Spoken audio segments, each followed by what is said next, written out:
अस्सलाम वालेकुम dear students. क्या हाल है आप सब लोगों के। उम्मीद करती हूँ आप सब लोग ठीक होंगे, खैर खैरियत से होंगे। अल्लाह ताला आप सब लोगों को अपने हिफ्ज़ व मान में रखे।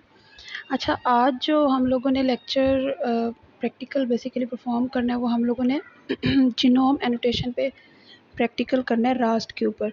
तो रास्ट के ऊपर हम लोगों ने ऑलरेडी अकाउंट बना लिया हुआ है। रास्ट जो है वो प्रोक्रियोर्स की जीनोम की एनोटेशन के लिए यूज़ होता है।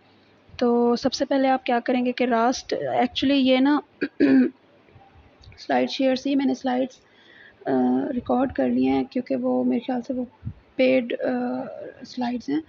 तो मैं इसी तरह ही इधर से इसको आप बेसिकली जीनोम जो एनोटेशन होती है ना, ये एक प्रोसेस होता है जिसमें हम डीएनए का जो रास सीक्वेंस होता है ना, जो भी डीएनए का रास सीक्वेंस एक प्रोड्यूस होता है, हम उसको पहले लेते हैं। ठीक है, सीक्वेंसिंग के ज़रिए उसको पहले, यानी कि डीएनए का जो सीक्वेंस है उसको पहले सीक्वेंसिंग के ज़रिए एक्सट्रैक्ट करते हैं and then add the layers of analysis, यानी कि उस डीएनए के ऊपर हम फिर एनालिसिस परफॉर्म करते हैं।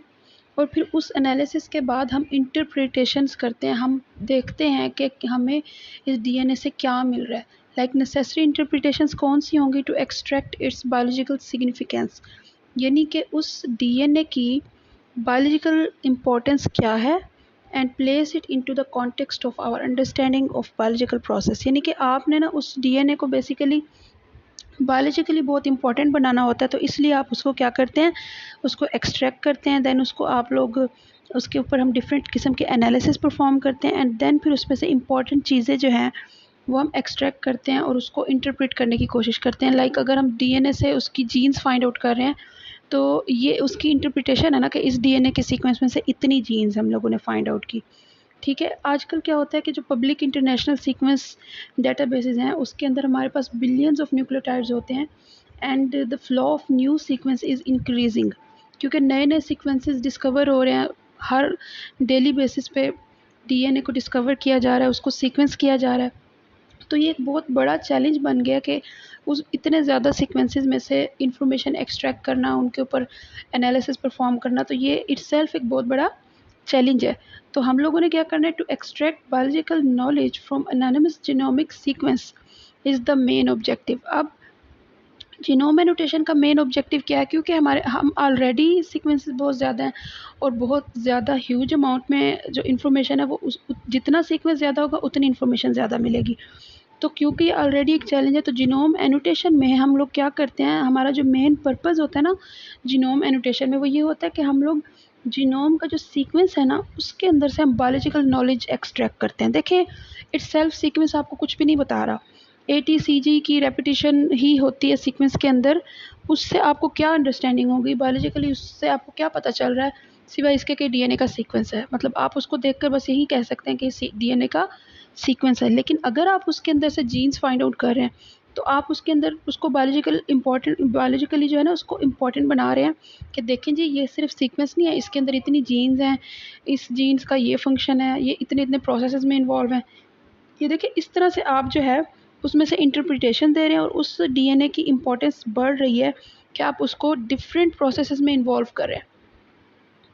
तो इसमें होता क्या है, बेसिकली जीनोम एनोटेशन के अंदर होता क्या, ये प्रोसेस है क्या, इसमें आप बहुत ज़्यादा अमाउंट में extensive use of computer tools करते हैं and to minimise the slow and costly human intervention. This is the reason why annotation is often synonymous with the prediction.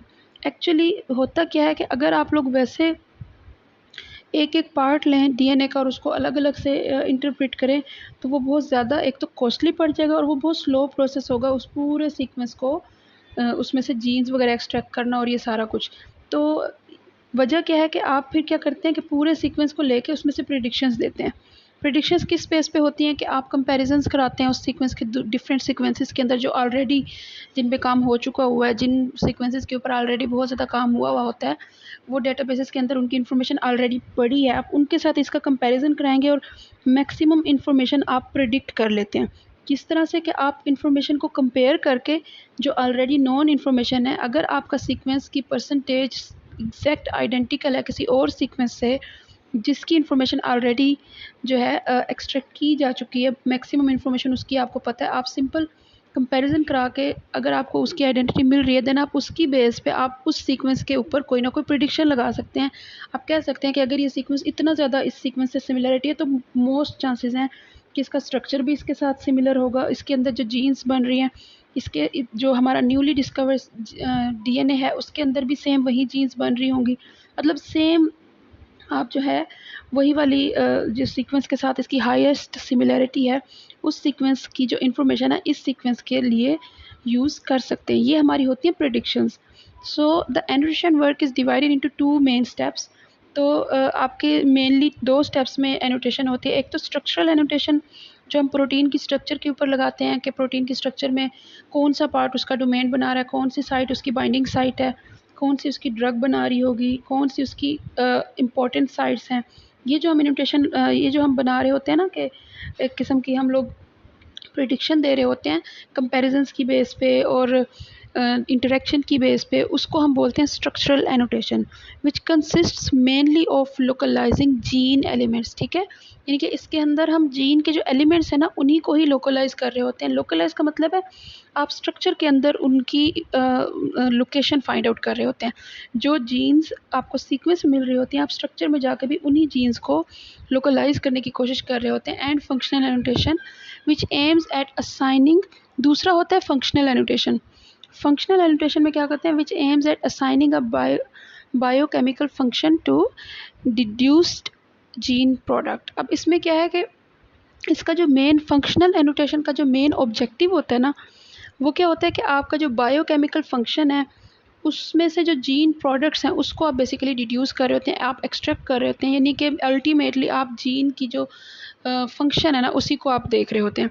Functional annotation में आप जीन के फंक्शन को find out करने की कोशिश कर रहे होते हैं या उसके ऊपर प्रिडिक्शंस लगा रहे होते हैं on the base of comparisons, on the base of already known knowledge of biological processes या बायोलॉजिकल प्रोडक्ट्स। ठीक है, और स्ट्रक्चरल एनोटेशन में क्या करते हैं कि आप उसकी वो जो आप जीन्स सीक्वेंस के अंदर फाइंड आउट करते हैं, आप उसको स्ट्रक्चर में उनकी लोकेशन या स्ट्रक्चर में उनकी इंपॉर्टेंस फाइंड आउट करने की कोशिश कर रहे होते हैं।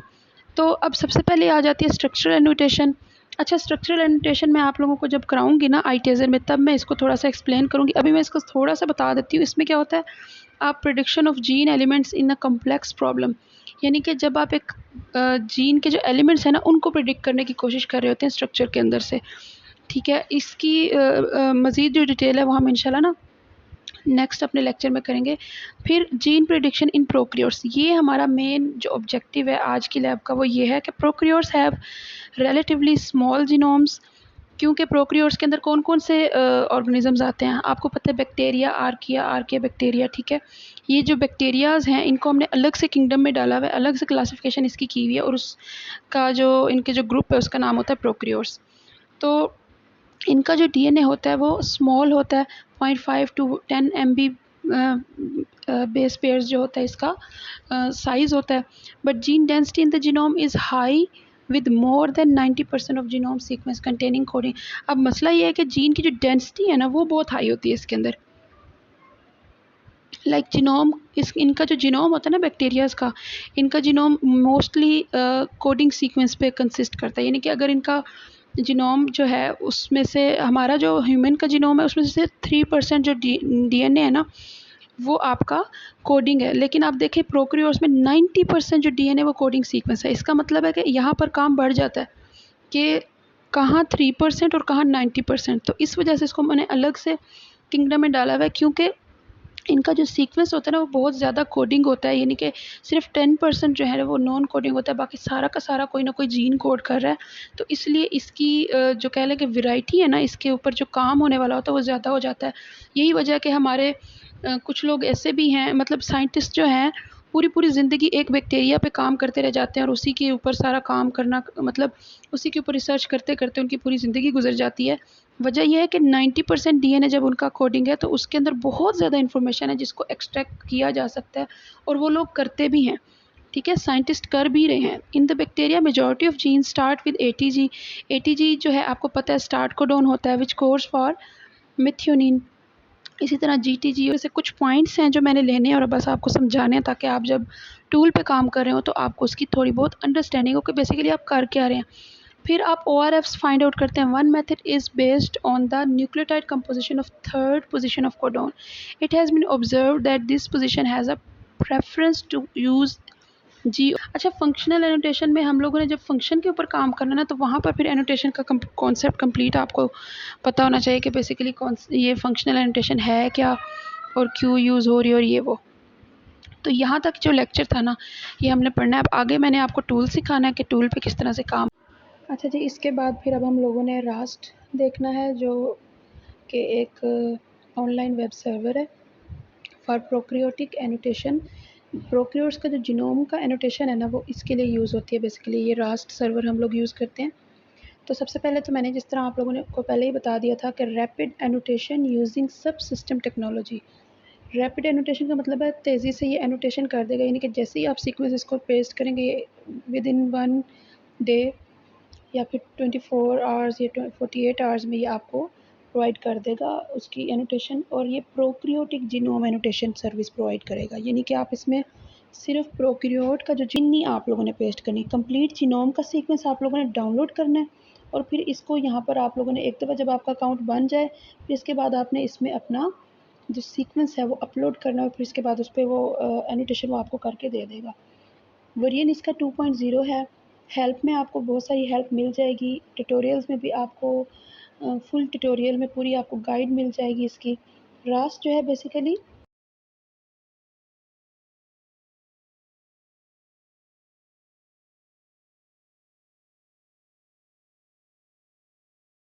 होम की एनोटेशन के लिए ये सर्वर बेसिकली यूज़ होता है. इसको आप किसी और ऑर्गेनिज्म के लिए यूज़ नहीं करेंगे. और इसको जो है वो seed.org जो है वो मेंटेन करता है. सीड के बारे में अगर आप लोगों ने पढ़ना तो यहाँ से आप जाकर देख सकते हैं कि सीड जो है ये रास्ट को भी मेंटेन कर रहा है. सब सिस्टम टेक्नोलॉजी भी इसी की है. और जिस तरह से आपके पास जीनोम्स बढ़ रहे हैं, तो सीड प्रोजेक्ट जो है वो स्टार्टिंग 2003. और इनका काम क्या था सीड वालों का, कि इन्होंने एफ़र्ट की है कि ये आप लोगों तक जो है जीनोम की एनोटेशन आप लोग को करके दे दें. और ये साइंटिस्ट के लिए बहुत ही आसान हो गया काम अब, कि वो इजीली एनोटेशन घर बैठे करा लेते हैं और इसके बाद आराम से वो लोग बस उसके ऊपर बाकी के एनालिसिस परफॉर्म करेंगे. ठीक है. Curation of genome data is done with curation of, यानी कि जो जो प्रोसेस जो जो एनोटेशन के प्रोसेसेस हैं उसमें उन्होंने बताया हुआ कि हमने ये प्रोसेस के लिए कौन कौन सा टूल, कौन कौन से सिस्टम, ये सब यूज़ किए हुए हैं. ये आप लोगों ने एक दफ़ा रीड करना है. और उसके बाद आप लोगों ने इधर से आप लोगों ने अच्छे से, अच्छा ये जो मैंने अभी आपको सीड वाला पेज दिखाया ना, इसमें से आपने पॉइंट्स नोट करने हैं. जो मेन पॉइंट्स हैं इनकी, जो सीड वाले जो जो टेक्नोलॉजी इसके अंदर यूज़ करें उसको आप लोगों ने लिखते जाना है. फिर इसके बाद ये सीड की हेल्प में जाके मैंने यहाँ पर पैट्रिक का ये डाटाबेस है, वो भी इसके अंदर ही हेल्प में ही आपको मिलेगा. तो पैट्रिक क्या करता है, पैट्रिक जो है ये भी एक डेटाबेस है जो कि बैक्टीरियल बायोइन्फॉर्मेटिक्स रिसोर्स सेंटर. ठीक है. ये क्या करेगा, पैथो सिस्टम्स रिसोर्स है ये, इंटीग्रेशन सेंटर है, provides integrated data analysis tools to support biomedical research on bacterial infectious disease. अच्छा, ये जो डेटाबेसेस है ना, ये स्पेशलाइज्ड वेब सर्वर हैं. ठीक है. ये क्या करते हैं कि आपके पास प्रोक्रियोट्स या बैक्टीरिया का जो इन्फेक्शस वो बैक्टीरियाज़ जो इन्फेक्शस डिजीज़ में इन्वॉल्व हैं, सिर्फ उन बैक्टीरियाज़ के ऊपर जो है ये आपको इन्फॉर्मेशन देगा. आप यहाँ पर अपना सीक्वेंस अपलोड करेंगे, फिर इसके बाद यहाँ से आप इसको एनालाइज करेंगे एंड देन उसको कंपेयर भी कर सकते हैं. ये कुछ ऑप्शंस हैं जो ये आपको दे रहा है. यहाँ पर जाकर मतलब आप ये काम जो है अपने कर सकते हैं. मज़ीद आप इसके टूल्स भी देख सकते हैं. यहाँ से जाके कंप्लीट डिटेल्स है कि कौन कौन से टूल्स जो हैं वो इसमें कौन कौन सी सर्विसेज प्रोवाइड करें और कौन कौन से टूल्स को वो यूज़ कर रहा है. तो ये सारे ये देखिए यहाँ पर आपको ये पूरा मिल रहा है. Assembly annotation, comparative genome analysis, blast, ये सारा ये आपको जो है सर्विसेज प्रोवाइड कर रहा है अपने इस सर्वर के अंदर. ट्रांसक्रिप्टोमिक का भी कुछ डाटा है और प्रोटीन टूल्स भी हैं इसके पास. मेटाबॉलिक्स का भी इसके पास जो है कुछ टूल्स हैं. तो ये डिफरेंट है. इनको हम बाद में अगर हमने एक्सप्लोर करना होगा, बस इनका ज़रा सा व्यू आप लोग देख लेना अच्छे से. इसी तरह न्यूज़ अनाउंसमेंट आपको यहाँ से मिल जाएंगी. कंपेयर में भी आपके पास डिफरेंट टूल्स हैं. कमांड लाइन इंटरफेस के थ्रू भी आप कर सकते हैं. यहाँ पर ये देखें दिया हुआ है इन्होंने. वेबिनार्स बता देंगे आपको. यूज़र गाइड भी है, ट्यूटोरियल्स भी, इनके भी कंप्लीट ट्यूटोरियल्स आपको मिल जाएंगे. ये देखिए मैंने ट्यूटोरियल्स पे क्लिक किया तो सारे इसके लिंक्स हैं कि आपको किस चीज़ पे हेल्प चाहिए, किस चीज़ पे आप ट्यूटोरियल देखना चाह रहे हैं। तो यहाँ पर लिखा हुआ भी है कि capability to perform a broad area of analysis किस तरह से परफॉर्म करनी है उसके ट्यूटोरियल है कि आपने इन पे एनालिसिस किस तरह से परफॉर्म करना है। असेंबली और जीनोम पे मैंने जब फर्स्ट ट्यूटोरियल पे मैंने क्लिक किया तो ये देखिए यहाँ पर इस स्लाइड के अंदर बताया हुआ है एरोज़ के साथ कि आप यहाँ पर जाएंगे, यहाँ पर जाएंगे, फिर इसके बाद यहाँ से आप सारा अपना यानी कि कंप्लीट गाइड दी हुई है यहाँ पर आपको।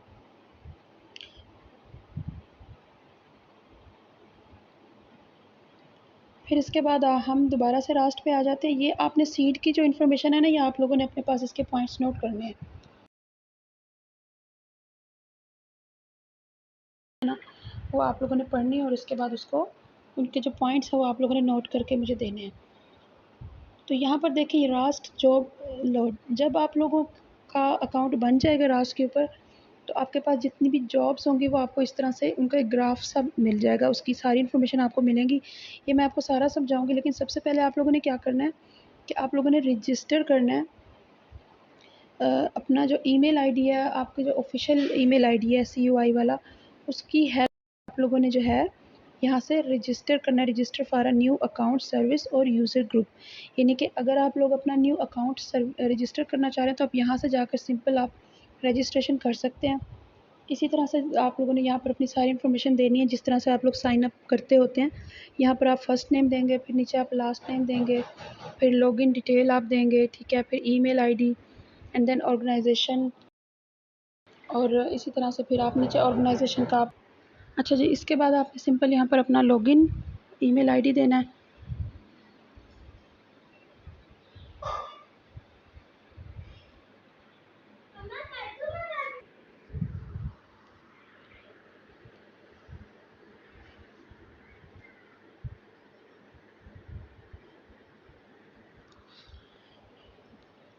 अच्छा जी, इसके बाद आप लोगों ने यहाँ पर अच्छा यहाँ पर जो ये लिंक है ना, ये आपने कॉमर्स यूनिवर्सिटी का ही दे देना क्योंकि आपकी ईमेल आईडी भी कॉमर्स की है।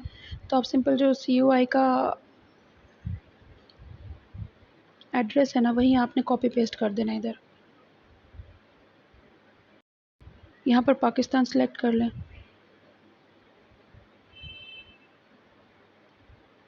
ग्रुप नेम आपने कोई नहीं रखना,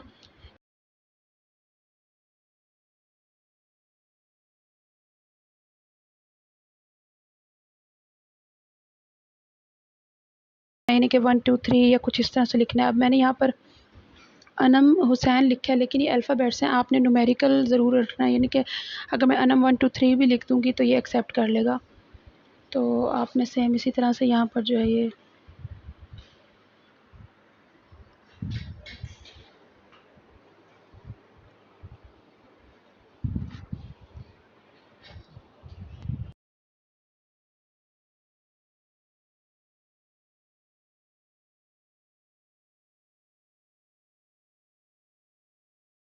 अंदर लिखें।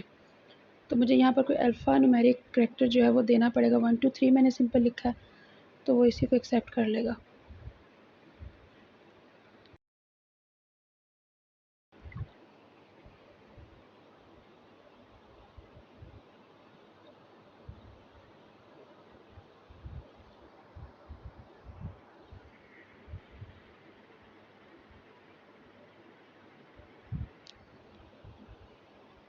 ये देखें, रजिस्टर फॉर दिस सर्विस, इस तरीके से रजिस्ट्रेशन आपकी कंप्लीट हो जाएगी लास्ट में। यहाँ पर वो जो प्रोसीजर मैंने बताया वही प्रोसीजर दोबारा से लिखा हुआ है कि आप इस तरह से न्यू अकाउंट बनाएंगे, नेम देंगे। अच्छा, your registration request has been sent, आपका जो ईमेल आईडी है ना उस पर आपकी रजिस्ट्रेशन रिक्वेस्ट की एक ईमेल भी आ जाएगी रास्ट वालों की तरफ से कि आपको नोटिफाई किया जाएगा जैसे ही आप एलिजिबल हो जाएंगे या आपका अकाउंट बन के रेडी हो जाएगा तो आपको नोटिफाई कर दिया जाएगा, यानी कि आपको नोटिफिकेशन आपको ईमेल ही की जाएगी। नोटिफाई कैसे करेंगे, ईमेल से ही करेंगे, और साथ में वो आपको पासवर्ड भी देंगे। उस पासवर्ड को आप लोगों ने संभाल के सेव करके रख लेना, अगर आप लोगों ने चेंज करना तो आपकी मर्ज़ी, अदरवाइज़ अगर आप लोगों ने पासवर्ड नहीं चेंज करना तो उसको आप लोगों ने अच्छे से याद रखना है ताकि वो आपका जो, और उस ईमेल को भी सेफ रखना है, उसको डिलीट वगैरह नहीं करना या स्पैम वगैरह में नहीं डाल देना, क्योंकि वो आगे भी काम आएगा। अगर कभी पासवर्ड भूल भी जाता तो वहाँ से आपको पासवर्ड मिल जाएगा। तो इस तरीके से आप लोगों ने रास्ट का जो अकाउंट है वो अपना रजिस्टर करके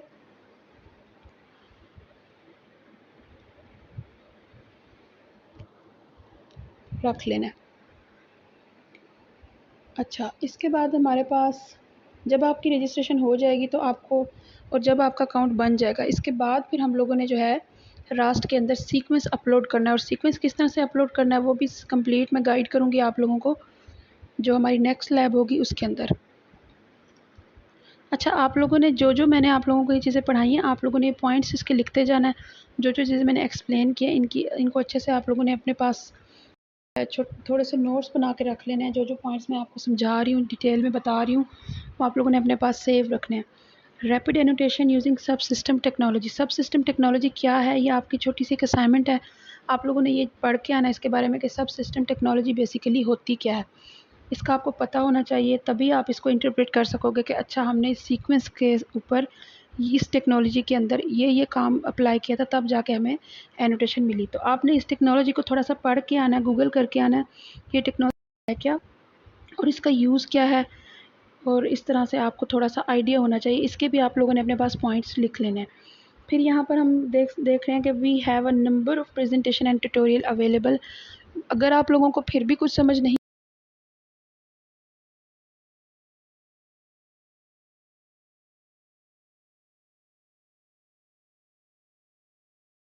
लैपटॉप के ऊपर, ये देखें इसकी रास्ट की माई रास्ट और रास्ट टीके की जो है टूल किट भी अवेलेबल है। Making mutual improvements to RAST annotated genomes first and second tutorials अगर आप लोग देखना चाहें तो देख सकते हैं, अदरवाइज़ मैंने भी आप लोगों को कम्प्लीटली पढ़ाना है।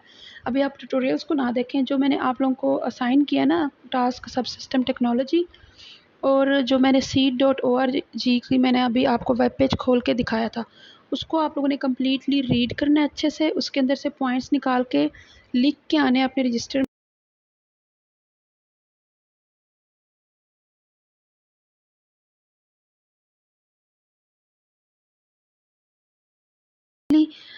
द नंबर ऑफ़ मोर और लेस कंप्लीट बैक्टीरिया एंड आर्किल। इधर जो भी बात होगी ना बैक्टीरिया की होगी, क्योंकि प्रोक्रियोटिक जीनोम एनोटेशन का ये वेब सर्वर है, तो इसमें जितनी भी बात होगी बैक्टीरियाज़ की ही होगी। आर्की बैक्टीरिया, ये बैक्टीरिया का जो किंगडम है उसी की ही बात होगी। तो ये आप लोगों ने परेशान नहीं होना कि हर वक्त बैक्टीरिया, क्योंकि इसमें बात ही सारी बैक्टीरिया की होगी। ये प्रोक्रियोट्स एनोटेशन के लिए जो है ना ये वेब सर्वर यूज़ होता है। This service manually makes the annotated genome available. अच्छा देखिए, यहाँ पर बताया हुआ भी है कि आपको 12 to 24 आवर्स आफ्टर सबमिशन, जब आप अपना सीक्वेंस सबमिट कर देंगे उसके 12 से 24 घंटे में आपको result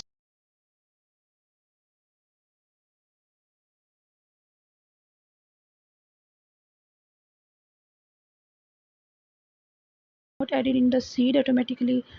Users can however request inclusion of their genome in the seed. अच्छा, यहाँ ये कह रहा है, ये जो इंस्ट्रक्शंस हैं इनको आप अच्छे से रीड कर लेना। While seed environment are use to compute the automatic. अच्छा, ये ऑटोमेटिक एनोटेशंस जो है ना उसके लिए यूज़ होता है। The data is not added into the seed automatically. तो आपका जो डाटा है वो ऑटोमेटिकली ऐड नहीं होगा, उसको तो आपको खुद ही ऐड करना पड़ेगा। If you use the results of this annotation in your work please site. अच्छा, जब आप लोगों ने रास्ट को यूज़ करना है फॉर योर रिसर्च, जब आप लोगों ने कोई न्यूली सीक्वेंस डीएनए उठा के इस पर आपने डाला और उसकी आपने एनोटेशन रास्ट से कराई, तो जब आप लोगों ने अपने पेपर में या रिसर्च पेपर में अपना वर्क ये एनोटेशन का पार्ट आपने डालना है, तो आपको रास्ट को साइट करना पड़ेगा। आपको बताना पड़ेगा कि इसका रास्ट का ना अपना ओरिजिनल पेपर होगा, रिसर्च पेपर, आपने वो अपनी साइटेशन में ऐड करना है कि मैंने इस वेब सर्वर को यूज़ करके एनोटेशन कराई थी। तो ये इनकी ज़ाहिर है कुछ पॉलिसीज़ होती हैं कि अगर आप हमारा काम यूज़ कर रहे हैं या हमारे से हेल्प ले रहे हैं, देन हमें कुछ क्रेडिट भी दें अपनी रिसर्च के अंदर, इस चीज़ को शो भी कराएं। इसके बाद ये डिफरेंट ट्यूटोरियल्स की, ये देखें हमारे पास downloading and installing the Rust, ये सारे ट्यूटोरियल आपको, यानी कि जितनी भी आपको हेल्प चाहिए वो आपको इजीली यहाँ से मिल जाएंगे। दूसरे ट्यूटोरियल्स में भी आप देखेंगे तो इनकी डिटेल आपको सारी मिल जाएगी, किस तरह से सबमिट कराना है, किस तरह से इसको आप लोगों ने एनालिसिस के भी ट्यूटोरियल्स आपको मिल जाएंगे कि आप लोगों ने इनको एनालाइज किस तरह से करना है। तो ये अच्छा, यहाँ से जब आपका लॉगिन हो जाएगा, जब आपको मिल जाएगा, ईमेल आ जाएगा कि ये आपका लॉगिन है और ये पासवर्ड है, तो आप फिर तब यहाँ से डायरेक्टली भी लॉगिन किया करेंगे। तो एक दफ़ा ये आप रजिस्टर कर लें अच्छे से, और इसके बाद फिर हम आपको आगे का काम भी सिखाएंगे। कि आगे इस पे किस तरह से काम होता है।